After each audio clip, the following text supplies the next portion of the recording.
Start your business for the freedom of time. Now you're tired of the hustle and grind. There's gotta be a better way. It's time to listen to Chill and Prosper. Welcome to Chill and Prosper.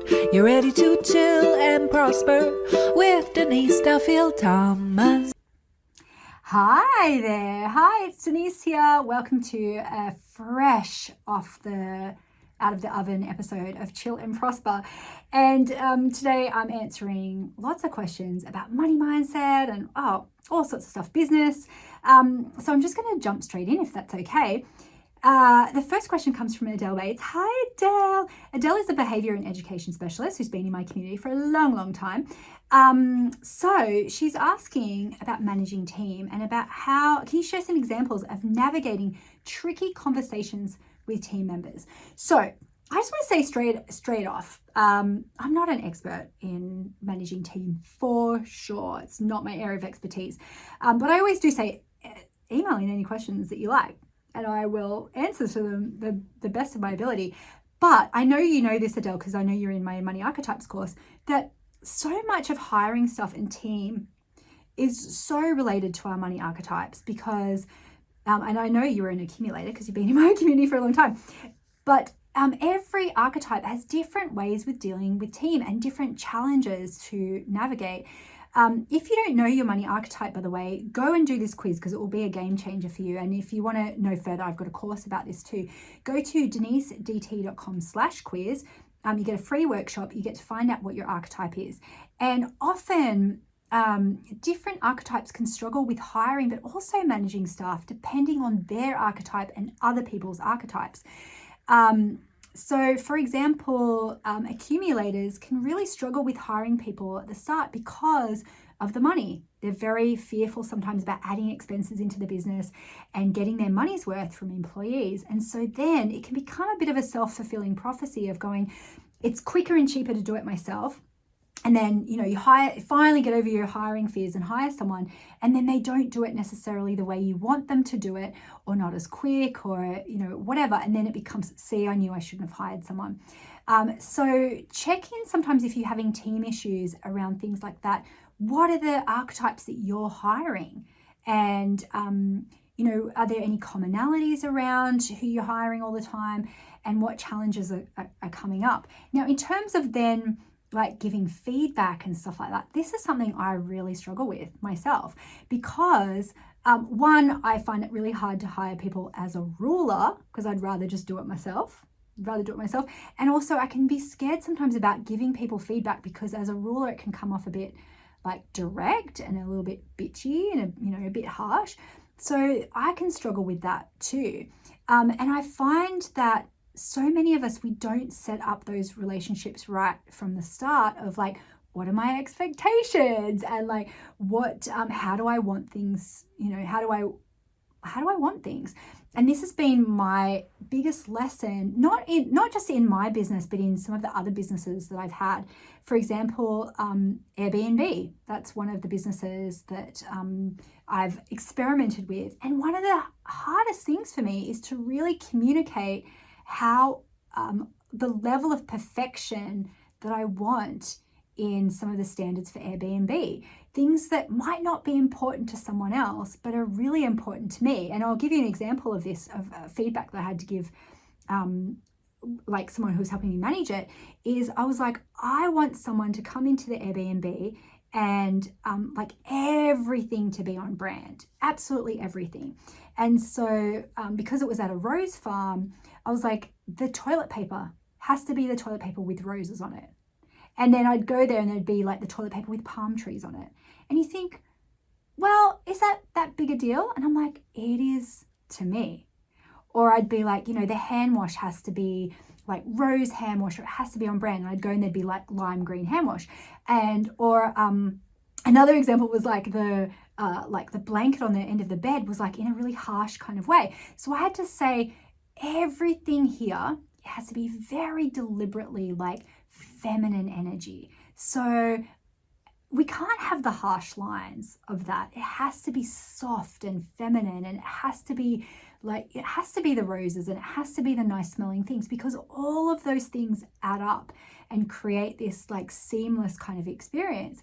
And so it was really hard for me to communicate that, how important that was for me. And so sometimes it's like, have you communicated it? Have you put together, you know, like a procedure, a manual? Have you explained all of the things? And then what's the mechanism to actually check that? And, you know, are you having someone literally go and check the work? Is there a management? Are you the manager? And then what are those recurring problems that are happening again and again? Now, one of the most challenging things for me in my team is that my like right-hand man is my husband. And so having those conversations is both harder and easier. It's easier because I can just go like, are you stupid or something? Like, why isn't this? Like, I can be very, very direct in a way that I wouldn't necessarily be to an employee who I still want them to like me and, you know, think I'm nice and kind and chill and Denise. But also like, so it's easier to give that feedback, but then it's really hard then to have that relationship with someone. Like, how do you feel romantically inclined to someone you just had to tell, like, to, I don't know, do better naming conventions? So I do think the explaining why can be really, really important. Making sure that the work that they're doing is in alignment with their archetype and it feels like a natural fit for them. And I'm also okay to have conversations over text rather than in person, if you don't want to do that in person. I've had to fire someone before and I just literally started it with, hey, listen, I've got some hard news for us to talk about, just so it was like set up straight from the start and I couldn't chicken out. And it's okay, like, to not work with people again. Like, it's okay to let people go. I know it's really hard. I also think too, there are so many resources around like wording and stuff, and there's HR people, but I think as long as like, you know, hand on heart that you've asked them to do things in a particular way and explained why and given them the tools that they've needed, then it should be much easier. All right, but I'm gonna move on. Adele, thank you for asking that question, but I'm like, I don't know, I'm not so good.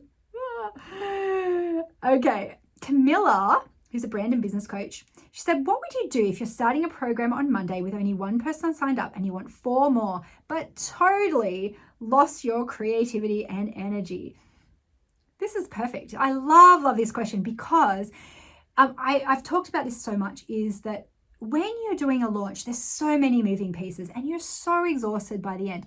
And in the early days when I did everything myself in my launches, I would get to like a program starting and I'd be like, can you all just go away, please? I'm so exhausted because there was so much energy for me in the lead up that I'd be like, why do I have to deliver it now? I'm so tired. I just want to go on holidays. Just give me your money and just go away, please.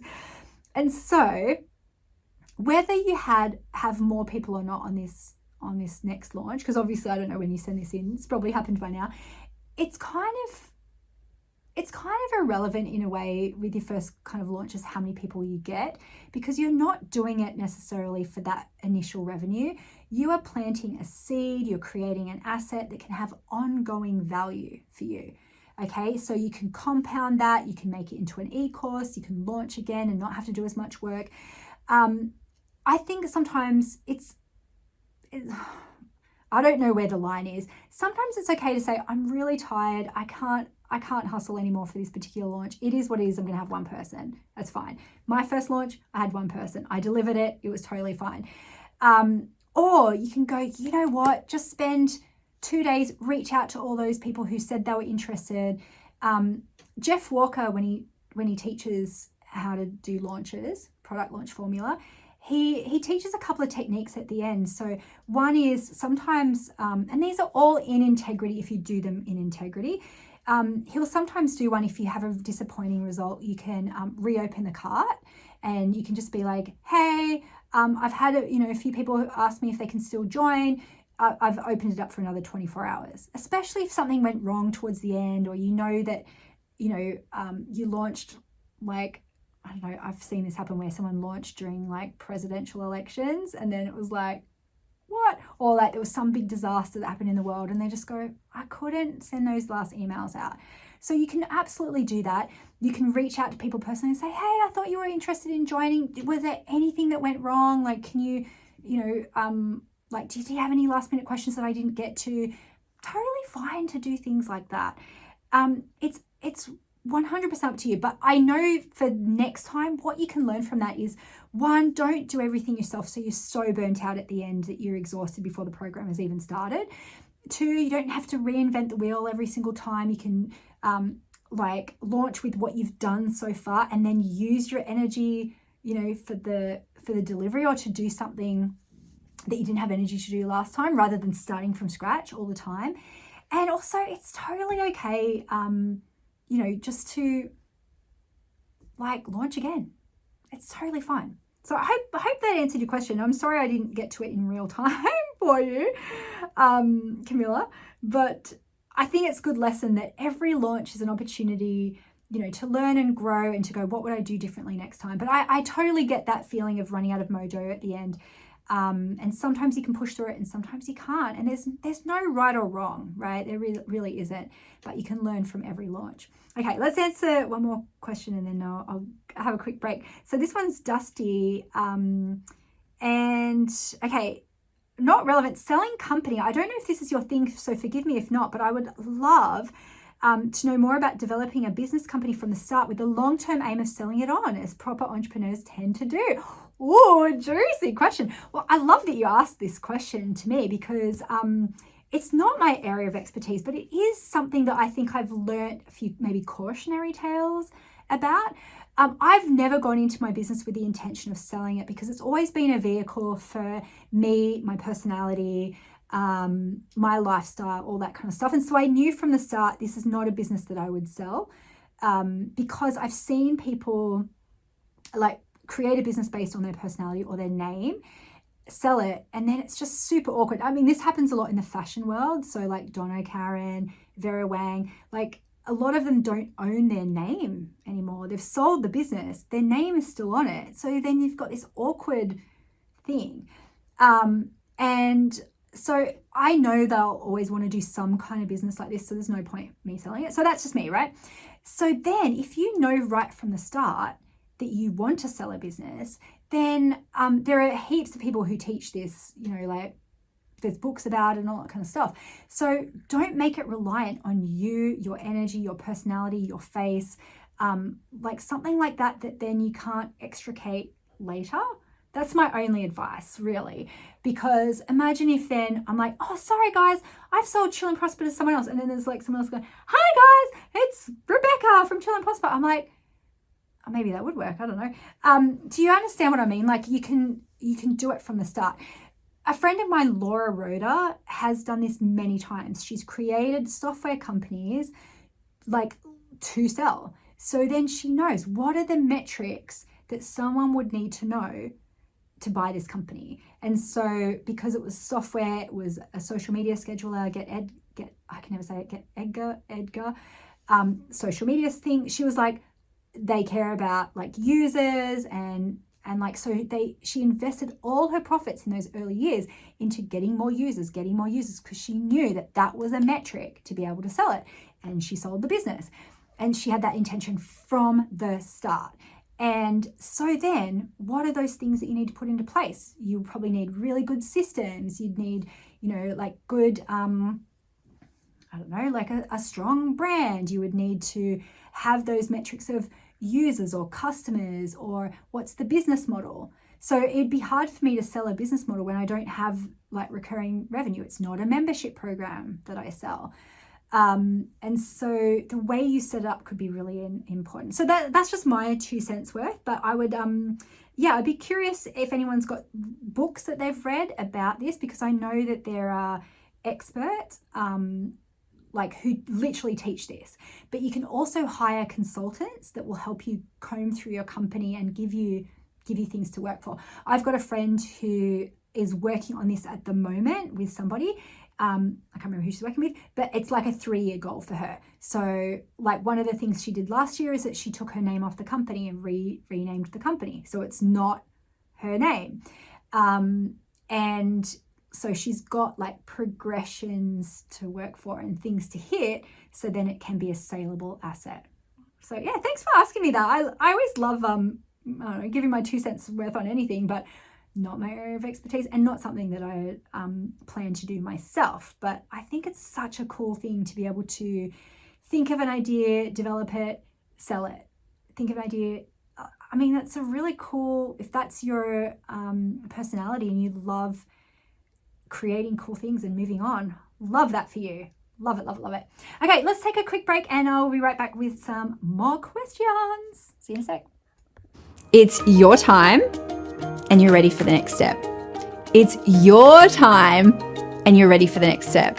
It's your time and you're totally ready for the next step. So many times we are waiting for the perfect moment, for all of the green lights, or for someone else to tap us on the shoulder and say, you're ready.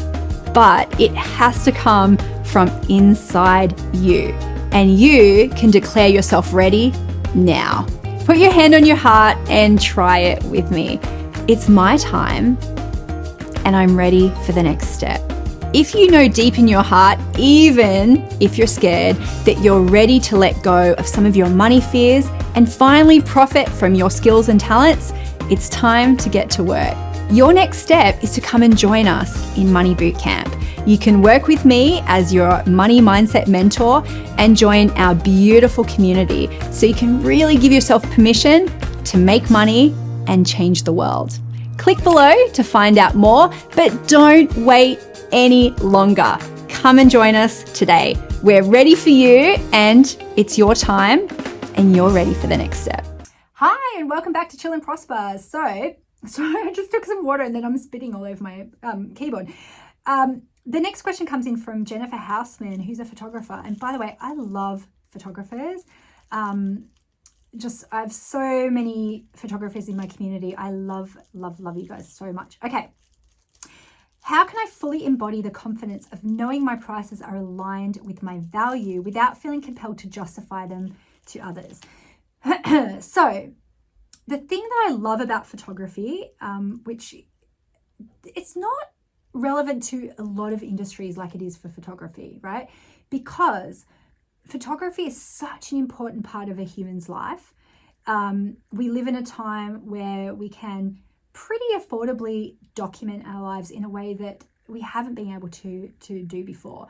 Not only with our own, cameras, but like photography is something that's accessible in pretty much every town, city, country in the world, right? And so that's a good and bad thing. One, you think I've got a lot of competitors, but two, there's a great need over someone's lifetime where they can have photos, right? And so you look at the life cycle of a human from, pregnancy, birth photography, like literally birth photography, to newborn photography, to like milestone birthdays, to family photos, to pet photos, to wedding photos, engagement photos, again, milestone birthdays as you grow older, family reunions, all these things that people and humans want to document. And also, I think there's this education piece too and permission piece of saying to your customers, you deserve to be seen. You deserve to be seen at every age. So, get a boudoir photo shoot, celebrate your life, have a divorce party photo shoot, all of these things, right? It's so much of it is permission to be seen.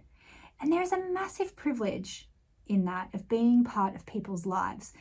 And so what I see though is especially female dominated photography industries is that people discount that value, discount themselves, and forget that this is something that's really special. Something I talked at BopCon a couple of years ago, the Business of Photography conference, and I spoke about how I had very few photos of my grandmother. But I took a photography course. Actually, it was a darkroom developing course. So they didn't actually teach us much about taking photos, but they did about developing them.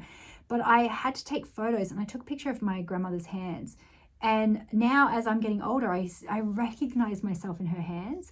And I just think it was when I was like at uni and I didn't really see her, that regularly until she died when I was 25. And you never know when it's the last photo you're taking of someone. You never know when it's the last photo or the only photo that you'll have of someone.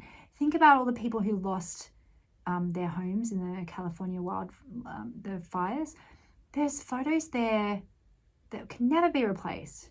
There's memories there that can never be replaced. And it is just such a privilege to be witness to people's lives. So when you really connect to that, then why should you discount yourself and why should you undervalue what you do? Because it's not like, I mean, people can take pictures of their kids, right? For sure. But it's not the same as having a professional really see you, especially for mums, right? There's so many times I've taken photos of all my family. No one's taken a good photo of me. And like, I'll really try and make an effort to take nice photos of Mark. He'll take terrible pictures of me, which is fine, right? So I, like a couple of times a year, I have a professional photo shoot. Yes, it's for my business, but I also feel like I am documenting my life in a way that my mum and my grandmother never ever got to do. And I'm thinking my kids are going to have so many beautiful photos of me. And I've started to print them out and create photo books so things aren't just digital. Because, I mean, think of in the future, people are going to lose digital stuff. Like they'll be lost because we don't value it as much, right? So how can you fully embody the confidence? That's the question. How can I fully embody the confidence? I think it is really connecting to that of going and talking about it and talking about the stories that have come out of your work. I don't know what kind of photographer you are, but what are the stories? I've got this photo of when I had my third baby. I was in the hospital room.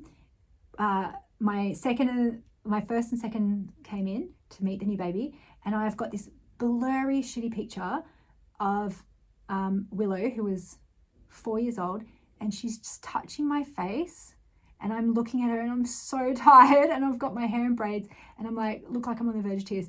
And I was like, wow, imagine if a professional photographer had captured that for me. All of my birth photos are blurry. Of course they are. It was in a dark hotel room with Mark, who was also trying to, give me ice chips or whatever. And I think, why didn't I capture that?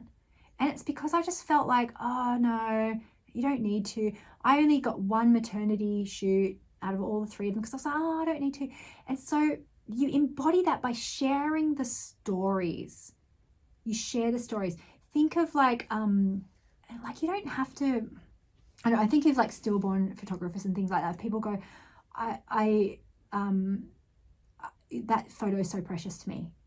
Or like getting together each year for a family reunion and getting a photo of you and your grandmother.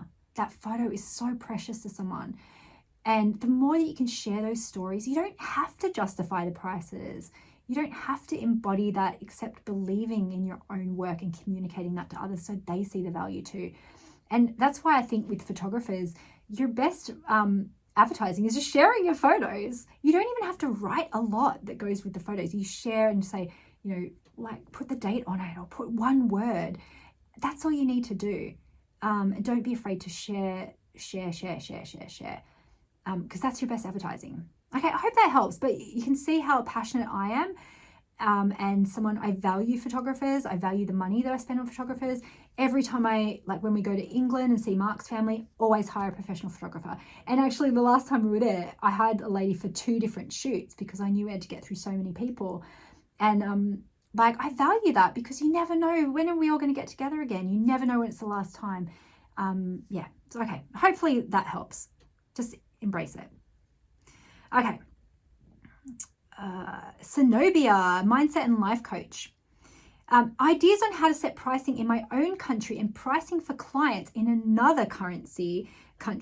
In my own country, the pound euro dollar exchange rate is 20-to-1 ratio in comparison to the local market. The difference in pricing being too high for the local market if I set it at pound euro dollar versus the pricing being too low if I set it in my own country currency. Ideally, hang on, let me just see, I would like to work with local international clients. Okay, I do have something to say on this, but Zenobia, I just want to also, when it comes to things like pricing and currency and stuff like that, you always have to follow obviously your own accountant's advice, and disclaimer here, this is not legal or financial advice.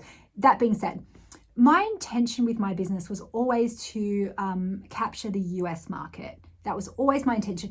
One, I think because I felt like the kind of work that I do, mindset and personal development, definitely the US is a bigger market, very open-minded market.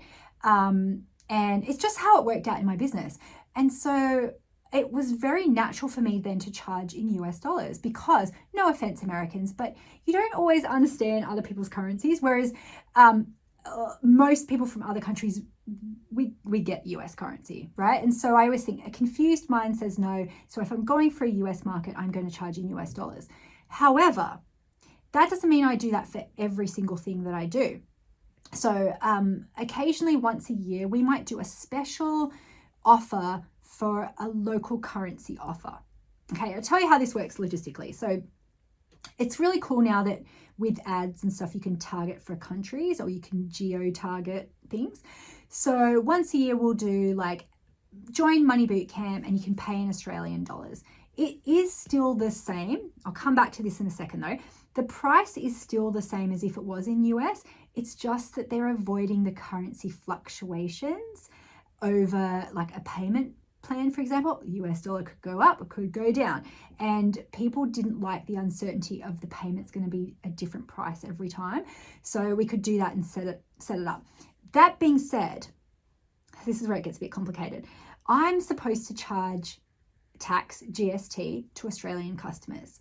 I choose to eat that and pay for it myself because they're already perceiving that they're paying more, paying in US dollars, Australians, right?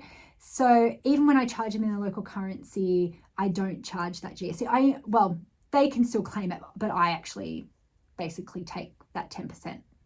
Does that make sense? We have also experimented with doing a pound offer, a euro offer, and a Canadian dollar and a New Zealand dollar offer as well.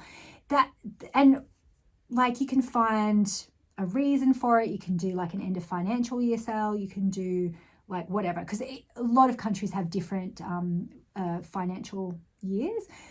Can I just tell you, just as a little aside of where it totally screwed up. Oh my God.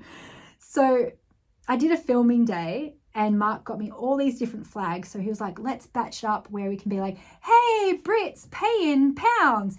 Hey, Canadians, pay in Canadian dollars. Hey, New Zealanders, pay in this is so embarrassing. Oh my God, I can't believe I'm able to tell. So I did one, hey, Aussies, g'day, mate, pay in Australian dollars.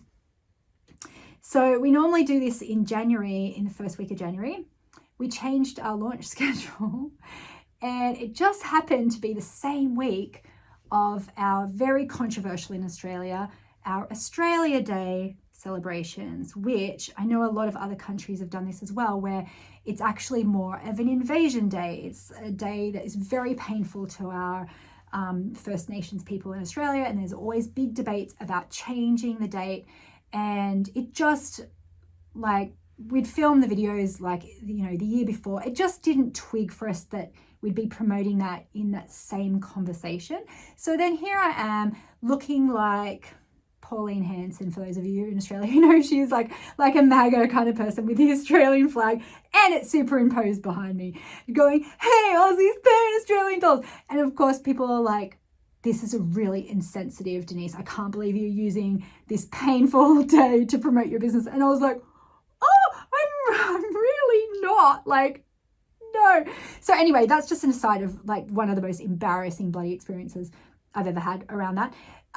So that being said, you can find ways to have different pricing for different countries. And you might think, oh, it's unethical to do it. Every business does this in lots of different ways. Also, you can have offerings that are just for locals. So if I do an event, for example, in Australia, I charge in Australian dollars. I'm actually thinking, because of all the turmoil that's going on in America for the next couple of years, I'm like, I don't want my business to be so focused on an economy that is got a lot going on for the next couple of years. And so I am considering of doing a lower cost local offer that's just for Australians. And, you know, you can geotag that and all that kind of stuff. So it can either be the same offer and it is what it is, like you're local and that's what it is, or it can be a completely different offer just for people in your country. For example, with Money Bootcamp, a couple of times I've done like a call that was like money mindset for British people, because I wanted to explore like what are some of the things in the British culture that we can talk about that might be contributing to our money blogs, and so that could be a funnel that is created just for people who live in that one country, or you might have I'm just giving you permission to think about things in a different way, because I totally understand the dilemma of, one, you feel like a bit of a traitor, not serving people in your own country. You want it to be affordable, you want it to be something that is useful, you want to contribute to your own country, and yet it's a really tricky thing.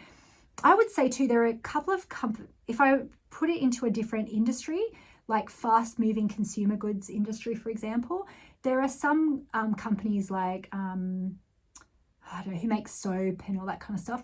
They do create different things for different markets, because they go, you know what, someone can't afford a big 2-liter thing of detergent or soap. So we sell a very particular like micro soap option for that market. It's got different packaging, it's got different pricing, because how can they charge the same amount? It just doesn't make sense.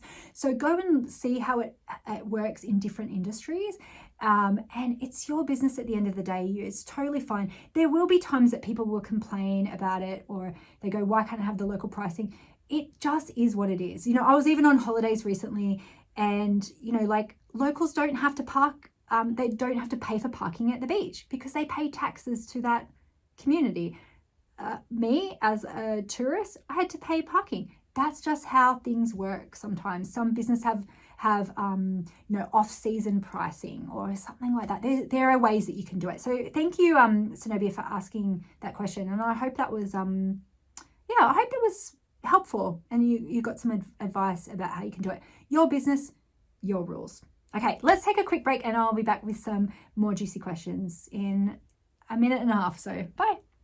So I have done the Money Bootcamp, and I love there's so many things I could share, but one of the things I loved is the incremental upgrades and the idea that you're like, you start slow with the upgrades and it feels like it's going really slowly, and then all of a sudden it'll just be massive. And I just went, oh, okay, well, all right, let me do it. So the first thing I did was I got sunglasses, which I had a really beautiful pair of sunglasses like 8 years ago. And then one day I sat on them and I was like, that's it. Like, you're never getting any good sunglasses again. You don't deserve it because you just sat on this, and that's it. You're too responsible for it. So then I always had these crappy sunglasses, but I love sunglasses. So I got these sunglasses and I got 2 pairs. And actually the less expensive pair was an Anchor that I started having, cause they're like rose gold and they just like make me feel like hot and like I got my shit together. And, I've got this selfie of myself where every time I'm feeling a bit like wobbly, I'll look at that and be like, yeah, okay. So, I upgraded that and like just did the course. And then literally within probably 6 to 12 months at the very most, I think it was less than that, we bought the apartment next door. We have done an entire renovation of the whole place within a year. And it was like, it started so small and then it just went like these massive opportunities came up that would never have been there before. So that's been incredible. And really just also like, as a female, it never occurred to me that it's not a common thing to be like not only a breadwinner, but like running a company. And I was just like, oh, this is just what you do. And then just realizing there are so many things that you face that are not only you, like whether it be the tax thing or whether it be, oh, I can't make more money than like the male figures in my family. And like, just doing all that work to like see what's in the way, the negative consequences, has made a really big difference with that. So, yeah.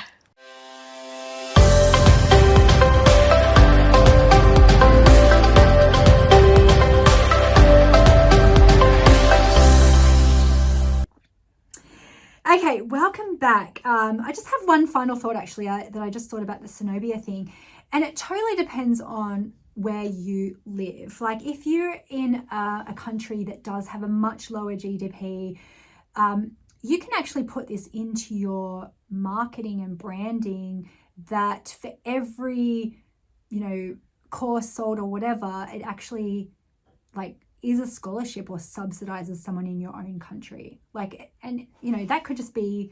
That could work or not work, but it was just a little idea that came up for me in the break. And I guess my final thought for everyone and everyone's questions today, because we had some interesting ones, is it's your business. There are very few rules in business, like hard and fast rules. And I think sometimes we just want someone to tell us, what's the critic-proof price that I can charge? What's the critic-proof marketing? What is a way that I can write the perfect email that I'll never get unsubscribes? What is the way that I can never get a troll or a hater? What's the way I can write the perfect book that everyone will love? And it's just impossible. Spoiler alert, there will always be someone, even if you're giving something away for free, there'll be someone who is angry at you for asking for an email address. So I think we just have to be okay with the fact that someone has to make the decision. The buck stops with you, and you can always change it. If it doesn't work and, the pricing doesn't work out or something, it's okay. And I also think if you ever get someone who's really, really critical about something, just ask yourself, would I email somebody and criticize them in this way? Would I email someone and say, how dare you do blah, blah, blah? I just think I would never be so rude to do that. And so what right does anyone have to criticize the way you run your business? Because at the end of the day, you've got to look yourself in the mirror. You've got to feel in integrity. You've got to charge win-win pricing. And nobody can decide what those things are except for you. Okay, so I'll back you even if not everyone agrees with you. And that's fine, as long as you can live with yourself and you feel like you're doing it in integrity. Then go for it. Okay, so my final affirmation, it's my time, it's my business, and I'm ready for the next step. Okay, well, if you have any other burning questions, send them in to me. Otherwise, I'd love to hear your ahas from this episode. Feel free to send me an email, send me a DM, share this episode with anyone who needs to hear that little segment, and I'll see you next week. Bye. Start your business for the freedom of time. Now you're tired of the hustle and grind. There's gotta be a better way. It's time to listen to Chill and Prosper. Welcome to Chill and Prosper. You're ready to chill and prosper with Denise Duffield-Thomas.